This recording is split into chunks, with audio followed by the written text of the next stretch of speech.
I, like plenty of you, love bike racing, but sometimes I like watching it more than actually doing it. But that doesn't mean I don't like a challenge every now and again. And with that in mind, I've signed up to ride the amateur version of one of the toughest, most historic and most iconic races of them all, the Tour of Flanders. And I'm doing it next week. Rain, wind, 20 hideously steep cobbled climbs and 160 kilometres of road between them. I am petrified, excited, but petrified. Oh, this is hard enough to walk up, never mind cycle up. Although I probably should get some practice in walking up them as well. Coming up in this video, I'm going to get some tips to help me overcome some of my pre-event nerves, like how to actually ride up a steep cobbled climb in real life. I might need to do it again. That was a bit quick. A bit too quick. And then it's the moment of truth. We'll find out if my training has paid off to see if I'm going to be fit enough for Flanders, if that's even possible. My legs just weren't doing what they were told. But first, I'd better fill you in on what's been happening. Trying to train for a monster goal around family life and a very demanding job, like modelling t-shirts. Since my last update 7 weeks ago, I've been following my plan on Wahoo SYSTM. It's a bit different to any training plans I've attempted before because this one isn't all about cycling. It combines cycling, yoga and a bit of mental training. It meant there was more variety on the menu every week, and I think because of that, it has been more interesting. It wasn't just about smashing out watts. Getting out and about, cycling in the rain, which is good and bad. Bad because it's rain, but good because it feels like it's good prep for Flanders. As usual with this length of undertaking, life got in the way a bit. I had a couple of weekends away with the family, some away trips with work, and sadly, there was a couple of deaths in my family which I've no doubt affected me mentally. This certainly meant that the mental exercises were much more relevant, stopping to ask myself, why am I doing this and what's it really all for? So I was just taking a break in the middle of a 100-kilometre spin, just to get the kilometres in the legs, get myself used to these distances again. I keep thinking that one of the things in my favour is the terrain around here. People keep asking me, oh, you know, you got to be prepared for these cobbled bergs, these hills in Flanders. You know, they're not your average. And around here, I think they actually are the average. Well, not the cobbled bit. They're not cobbled. I'd say within a 5-mile radius around my house, there's about 50 of them. I feel like I'm living in a small bit of Flanders here, maybe. Without the cobbles. Without the cobbles. Still worried about those. Yeah. In short, the answer I keep telling myself is that despite not cycling my bike as much as I'd like, I absolutely love it when I do it. And I love bike racing, so being part of the Tour of Flanders, a place that is pretty much the capital of world cycling, it genuinely makes me giddy. So in the last video, I was a little bit blasé about this Flanders challenge and how straightforward I thought it was going to be. But now it's closer to the time, I really am getting nervous, mostly because I've never ridden on cobbles before. I can't get out to Flanders for any kind of training beforehand, but if you're willing to compromise, you can find cobbled climbs just about anywhere, which is why I've come here to Bristol, just down the road from GCN Megabase. And in the spirit of compromise, I've had to swap out 3-time Tour of Flanders veteran Dan Lloyd for Cy Richardson, somebody who has ridden the same number of Tours of Flanders as I have. Sorry, man, I missed that last line. No, never mind. No, I really appreciate you being here. Yeah, thanks. Yeah. It's a pleasure. Anything you need to know about Tour of Flanders? You guy? Yeah, so I think I need to know quite a lot, really. Okay. Never really had to think about a lot of these things before, one of which is tyre width. Tyre width. So we took the liberty of setting your bike up for you because it arrived quite recently to GCN Megabase. You've got 30mm wide tyres in there, which is like plenty big enough. You could get bigger in as well, but like that keeps it feeling like a road bike. And it also gives you quite a lot of luxury with tyre pressure. Then gearing. Now gearing, I did learn a little bit about the last time I did one of these things, but it was for alpine, long 20-kilometre climbs. Yeah. Well, so the easier the gears, the better it is. Yeah. But it is very different. So I think you'll find a lot of these climbs are over before you've even noticed. So it'd be really nice for you, I think, to be able to sit there and spin up a lot of them. But I was thinking about this. You go into the Tour of Flanders, right? You want to give it full gas on a couple. So I, in my head, if I was doing it, I'd pick out a few that I'd want to like try and ride up quickly. The big ones, the iconic Yeah, ones. that's it. So what gearing is going to be Well, easy I think for you've me? got the lowest gears you can get on there. So you've got a 34 36. front chainring and a, is Oh, it 30. 36 at the back? Sorry, 34, yeah, on the front. Yeah, 34, yeah, 34, I think, or maybe 34, 36. yeah. So like, but you'll be absolutely fine. What about climbing technique going up these climbs?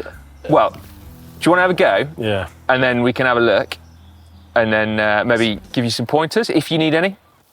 Okay, Cillian, go for it.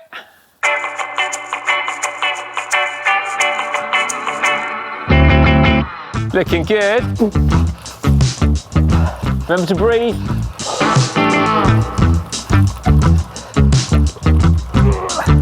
That's looking really good. I might need to do it again. That was a bit quick. A bit too quick. Yeah, I didn't get much of a look at you.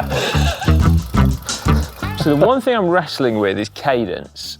So he's pedaling a really nice fast cadence, but I sometimes think that when you're riding over really bumpy stuff, it sometimes helps to like lean against something, but also like that can be quite damaging over a long event. So I'm toying with the idea of mentioning it or not mentioning it.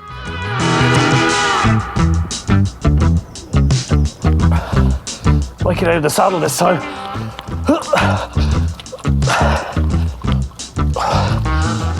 Yeah, I don't know about that.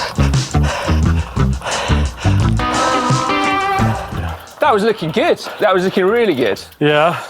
I like the fact that you were riding on the crown of the road. So whether that was conscious or not, you were on the smoothest bit of cobbles. I think I'm just a natural, maybe.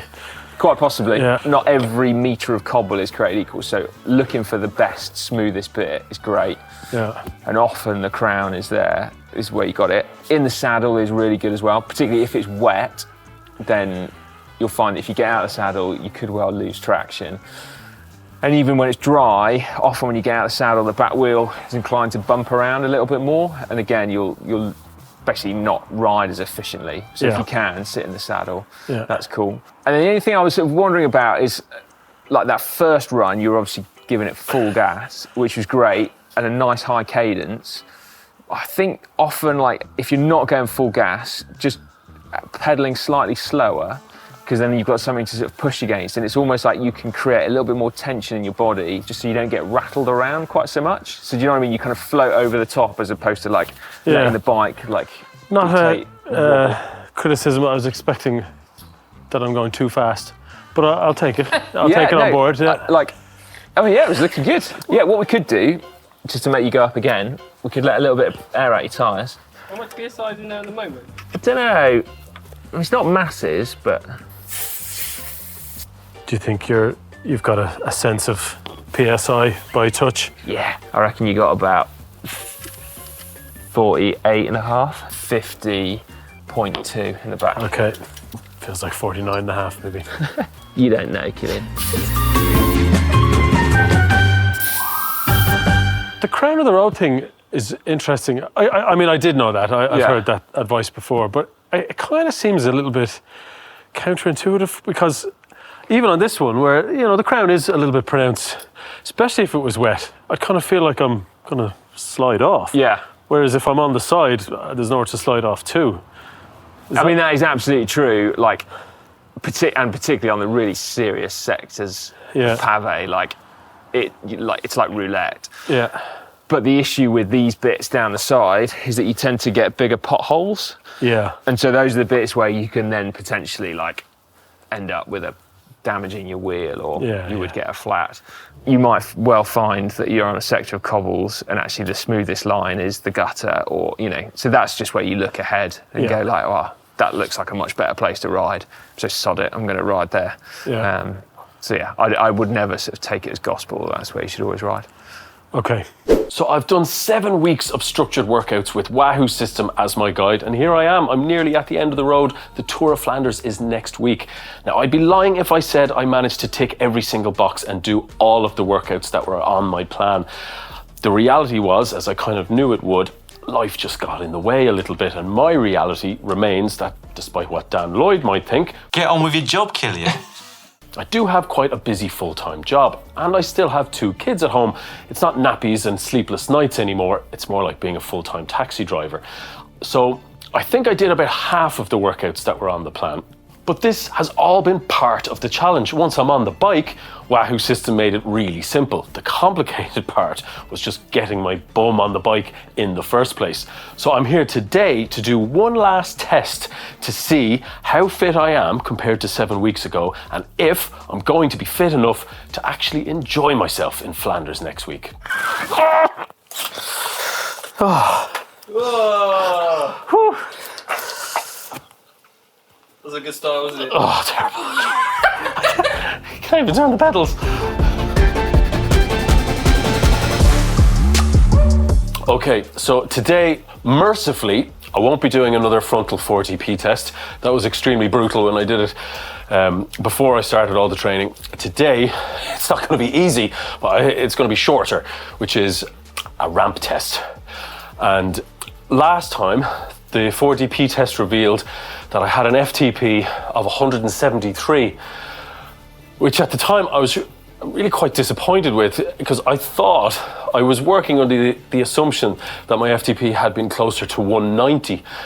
And I think back then I had been a little bit ill and I wasn't at my best. So I'm presuming that I'm going to smash that today. So yeah, here we go.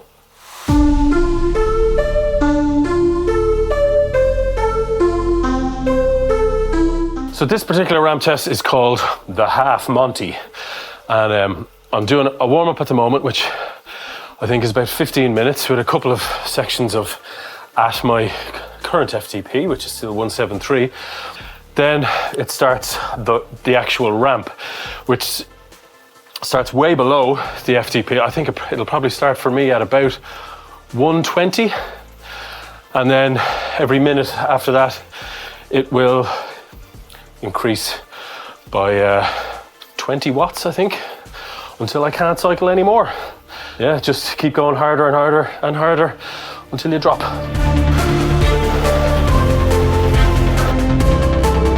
Fuel up. Yeah. I'll take a caffeine shot. Okay, I'm starting at 109, that's all right.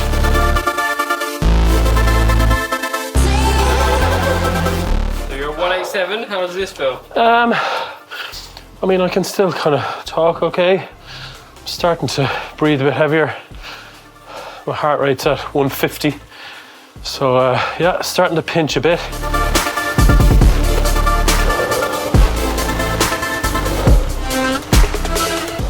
Starting to sweat now. Ooh.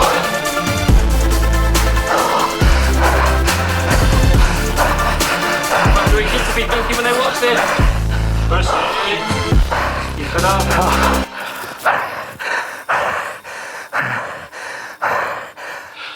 Oh, it's hard. Oh, I haven't felt like that for a long time. So after that horrific ramp test, I've been told my new FTP is 196 watts, which I'm absolutely delighted about. I didn't really have a figure in mind, but just to recap, the figure that I got before several weeks ago was 173 watts as an FTP. So it's an improvement of 23 watts in 7 weeks. And that's higher FTP now than just before I headed off for the Étape 2 summers ago. So this is really telling me this is the fittest I have ever been, which yeah, wasn't really expecting. So I'm absolutely thrilled.